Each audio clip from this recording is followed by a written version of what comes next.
लड़के ने खिलौना गुड़िया को कोठरी में बंद कर दिया और जब इसे खोला, खलनायक सजीव हो गया और मिनी इंसान बना। लड़का उत्साहित होकर आगे बढ़ा और उसे छुआ। अनपेक्षित रूप से खलनायक रक्षात्मक हुआ और लड़के की हथेली में छुरा घूमा।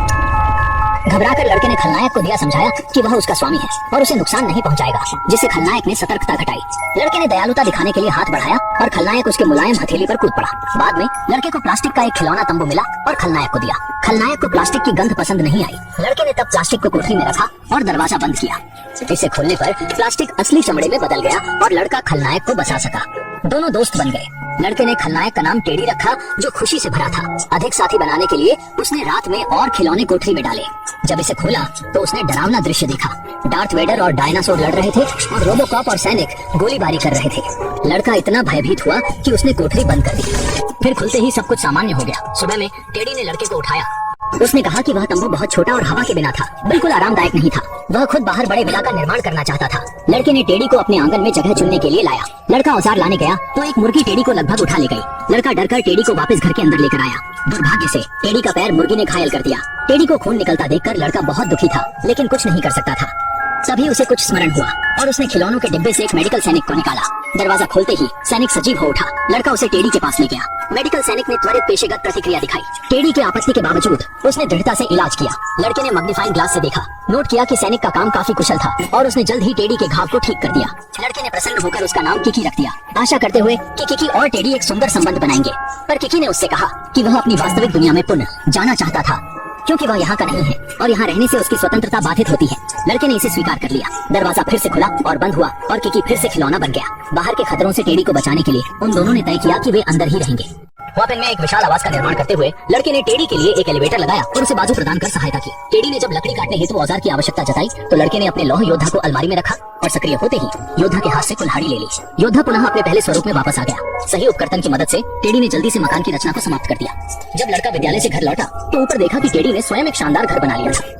फिर भी लड़के को लगता है कि कुछ कमी है। ध्यान से सोचने पर उसे टेडी के घर में एक पिता की जरूरत महसूस होती है। लड़के ने एक इंडियन फेरो को अलमारी में डालकर जीवित कर दिया, लेकिन बूढ़े की उम्र का कारण बाहर के दानव को देखकर वह दिल का दौरा पड़ने से मर जाता है। टेडी ने पास आकर लड़के को बताया कि बूढ़े के दिल की धड़कन बंद हो गई है। लड़का बहुत दुखी था और सावधानी से लाश को बगीचे में दफन कर देता है। उसने समझ लिया कि यह जादुई अलमारी आश्चर्य ला सकती है, लेकिन इसके गंभीर परिणाम भी हो सकते हैं। लड़के ने तय किया कि वह अब जादू को और इस्तेमाल नहीं करेगा। एक दिन जब लड़के का दोस्त उसके साथ खेलने आया, उसने मिनी टेडी को देखा और लड़के ने उसे इस जादुई अलमारी के बारे में बताया। लड़के के बाथरूम जाते समय दोस्त ने एक वेस्टर्न काउबॉय का एक्शन फिगर अलमारी में डाल दिया। दरवाजा खोलते ही काउबॉय अपने घोड़े पर चढ़कर बाहर कूद गया। सौभाग्य से लड़के ने उसे समय पर पकड़ लिया, जिससे काउबॉय की जान बच गई। काउबॉय को सावधानी पूर्वक बिस्तर पर ले जाने के बाद बेहोशी से जागा काउबॉय ने सामने खड़े विराट पर निशाना साधकर गोली चलाई। लड़के ने धैर्य से तलाश कर साथी के चेहरे से गोली को हटाया। सौभाग्य से मिनी पिस्तौल से कोई गंभीर क्षति नहीं हुई। फिर भी प्रतीत होता था यह काउबॉय किसी जिद्दी पागल की तरह था। उसे अपने सामने वाली हर वस्तु से बैर था। दूर दराज के टेडी को निहारते हुए उसने हथियार उठाया और उस पर प्रहार का प्रयास किया। आत्मनिरीक्षण के लिए उसे अंधेरे कोठरी में बंद किया गया और अगले दिन दराज स्वतः खुल गई। छोटा आदमी जूते के फीते से निकल भागा था। लड़के ने नजर दौड़ाई। पश्चिमी काउबॉय और टेडी युद्धरत थे। एक बंदूक और एक धनुष से लड़ रहे थे वे दोनों। काउबॉय लड़के के जूते का उपयोग ढाल के रूप में कर रहा था, जिससे जूता बिगड़ गया। टेडी ने कुछ तीर चलाकर काउबॉय को भयभीत किया। एम्मा का काउबॉय तेजी से टेडी का पीछा करने लगा, लेकिन उसने मौके का लाभ उठाकर काउबॉय की टोपी नीचे फेंक दी। लड़के ने झड़प खत्म कर एक जान बचाई। लड़के ने उन्हें सद्भावना से रहने का उपदेश दिया। उसने उल्लेख किया कि युद्ध से दोनों को क्षति पहुंचती है और इसका अर्थ नहीं होता। अनोखा मानवीय व्यवहार ही उचित मार्ग है। लड़के की सलाह सुनकर दोनों ने सचमुच में भाई की भांति संबंध स्थापित किया। वे रोज मिलकर दोस्ती से बातें करते। लड़का एक दिन चकित होकर सुन रहा था। दोनों मानते थे कि उनका संबंध इस लोक से नहीं है। वे अपनी वास्तविकता में वापस जाना चाहते थे। सच्चा खुद इसने लड़के को हिला दिया और उसे हमेशा अपने पास रखने के विचार पर संदेह हुआ, लेकिन उसके दिल में अब भी भावनाएं थी।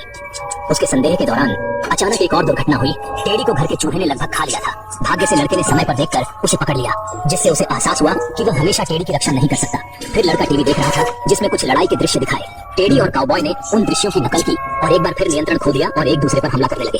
हालांकि इस बार यह सिर्फ खेल था, लेकिन टेडी की एक गलती से तीर काउबॉय के सीने में लग गया।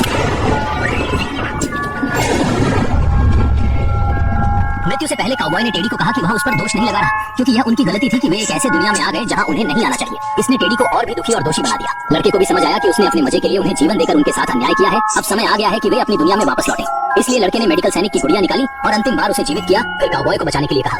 जल्द ही काउबॉय जीवित हो गया और अपनी ड्यूटी पूरी करने के बाद मेडिकल सैनिक अपने वास्तविक रूप में लौट आया। उस रात लड़के ने टेडी के साथ तनावपूर्ण बातचीत की, जिससे टेडी अच्छी तरह समझ गया कि काउबॉय स्वतंत्रता की जिंदगी जीना चाहता है और टेडी अपने दोस्त के साथ रहना चाहता है।